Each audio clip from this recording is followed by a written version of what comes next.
Hello, I'm Dr. Michael Klaper, and this video is in response to the responses I received from a video I posted last week, wherein I stated that in people who are eating lots and lots of white potatoes, they may have some difficulty in either losing weight or controlling their blood sugar if they have type 2 diabetes. Well, the response I received from that, the negativity, the hostile statements, the venom that some people unleashed in response from this, the cancel culture cannon got pointed at me and the trigger pulled, and I lost thousands of followers. Klaper, I thought he knew what he was talking about. I'll never follow him. He's against white potatoes, which I'm not, and I stated I'm not. I eat them, not infrequently. But we do need to talk about what I really meant, because my comments were based on my clinical experience, largely working with Dr. John McDougall. We both had our clinics in Santa Rosa, California. I worked at True North Health Center, and Dr. McDougall had his clinic about a mile away.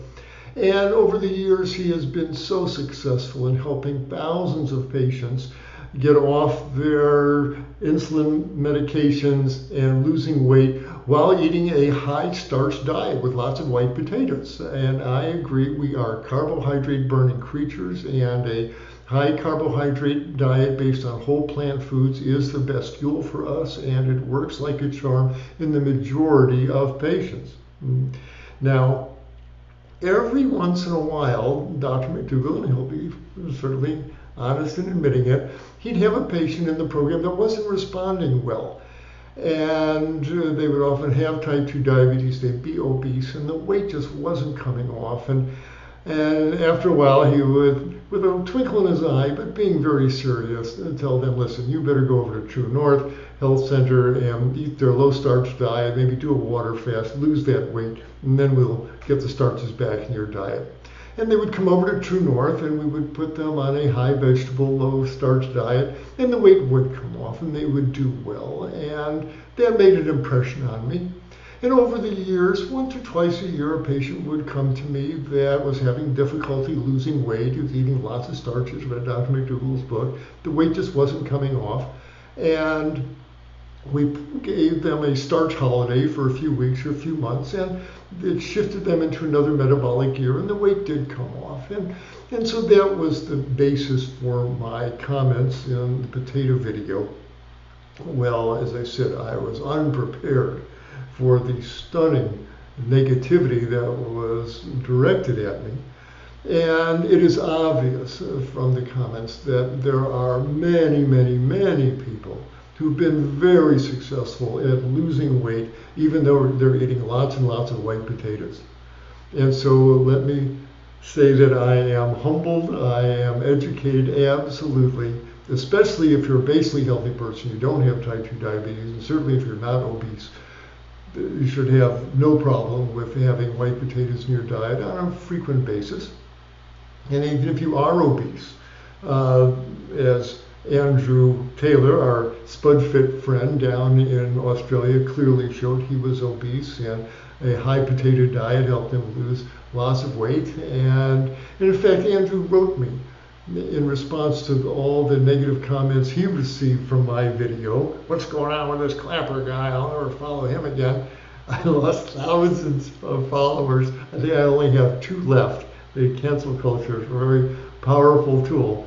But Andrew wrote a very kind note and posted a very responsible video, and I urge that you see it. And he made a very intelligent assessment of the situation and was very compassionate but intellectually honest in his comments, and I do appreciate that, and I thank Andrew for his contribution.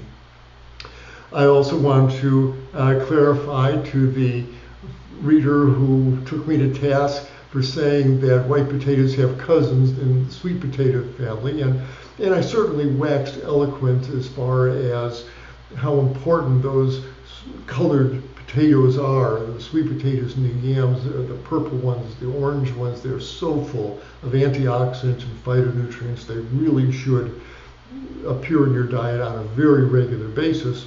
But yes, to be botanically accurate, white potatoes are in the nightshade family where sweet potatoes are in the morning glory family and yams are lilies. So yes, they are three separate plants. That's true, but eat lots of those colored vegetables as well.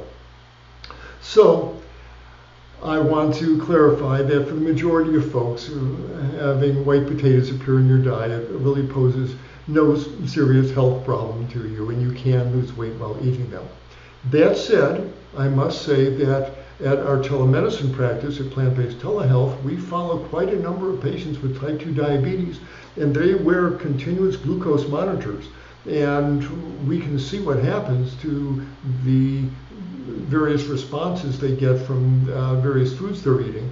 And in a number of patients, not all of them, but quite a number of them, they'll eat a white potato, and we can all see that blood sugar go up to 180, 200, and it can stay there for an hour or two or more.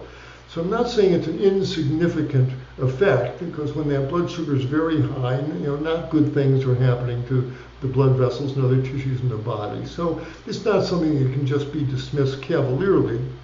But the majority of folks, and especially those without diabetes, that even if there is a surge in blood sugar and insulin and comes back down, really doesn't seem to have much detrimental clinical effect. So for that reason, the majority of the folks can eat their white potatoes and not have great fears for their health future.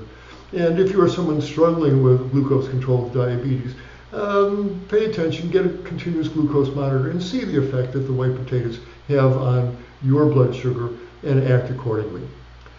So I hope this clarifies it. I certainly don't want to be classified as someone who is anti-white potato. The majority of folks have no problem and can even lose weight. So with that, I will thank everyone for their comments, even the negative comments. They were hurtful, they were scary and frightening, and left me kind of sad, but it's the reality that we deal with. I'm trying to do the best I can to bring information to you that is clinically relevant and comes through my experience over the years. And I'll keep doing the best I can to bring you the best information that's available through the medical literature and through my clinical practice. So wish you long, healthy, happy lives, and those few followers that I still have, and those who want to come back for another round. I hope to see you on a future posting real soon. Take care, be well, stay happy. Hi everyone, Dr. Michael Klaper here, announcing our new format for our Q&A with Dr. K. Annie Hagen will be asking me one question that's been sent in by our viewers. So if you want to see if your question is getting answered, do join us for our Q&A with Dr. K right here. Hope to see you then.